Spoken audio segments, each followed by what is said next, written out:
আমি বানাতে চলেছি স্কোয়াশ দিয়ে মাছের মাথা দিয়ে ঘন্ট।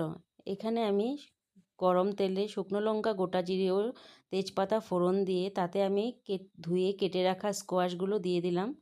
এখন আমি নুন ও হলুদ দিয়ে ভালোভাবে নাড়াচাড়া করে 2-3 মিনিট একটু ভাজা ভাজা হয়ে আসার পর আমি জিরে ও ধনে বেটে নেব।